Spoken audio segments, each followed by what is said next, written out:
Walang duda na isang Chinese citizen si dismiss Bamban Tarlac Mayor Alice Guo.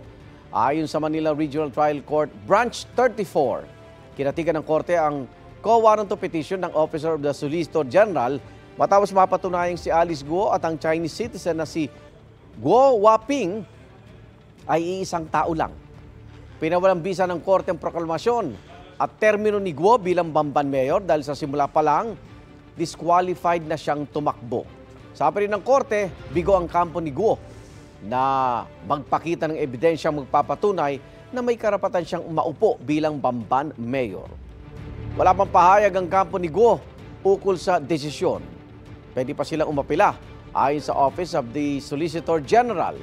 Dati nang iginit ni Alice Guo na siya raw ay Pilipino. Igan, mauna ka sa mga balita, mag-subscribe na sa GMA Integrated News sa YouTube para sa iba't ibang ulat sa ating bansa.